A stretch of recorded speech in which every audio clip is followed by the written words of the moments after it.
300 مليون جنيه في قصر في الساحل؟ طبعا ده تروفي اسيت نادر جدا في خليج راس الحكمة للي فاهم الفرق ما بين فيلا غالية وبين قصر فاخر. طب مين هو المطور وايه حجمه؟ المطور هو شركة مودرن انترناشونال اللي استحوذت على خليج راس حكمة بالكامل، وده طبعا بيديله قوة كبيرة جدا لأن احنا بنتكلم على مطور داخل في واحدة من أهم بقع الساحل دلوقتي، وداخل بمنتج الترا لاكجري، وطبعا تبع صندوق ابو ظبي السيادي. طب ايه اللي بيميز القصور دي يا احمد؟ انت هنا مش بتتكلم على فيلا كبيره وخلاص، انت بتتكلم على قصر صف اول على البحر او صف اول على الجولف بمساحات ضخمه جدا وخصوصيه عاليه جدا، وعددها بيبقى محدود جدا. انت بتتكلم عن فئه بتشتري نضره وبرستيج قبل ما تشتري سعر متر.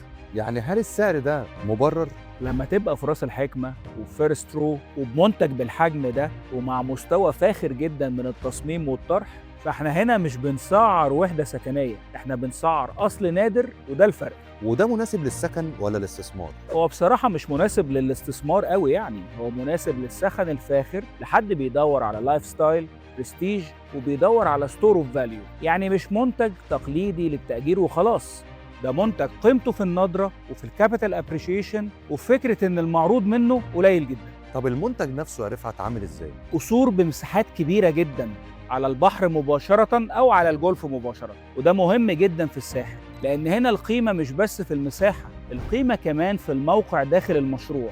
وانت هنا بتتكلم عن قربك الحقيقي من البحر، انت بالمعنى الحرفي انت راكب البحر كله، وطبيعة المنتج النادر تلاقيه دايما بالشكل ده. والاسعار والبيمنت بلان عامله ايه؟ الأسعار بتبدأ من 200 ل 300 مليون، ودي بتكون الوحدات الأعلى تميز.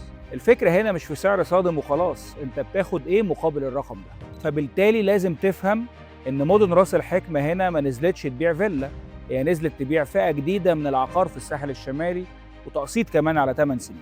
تقدر تتواصل معايا علشان نوفر لك افضل قصر يناسبك.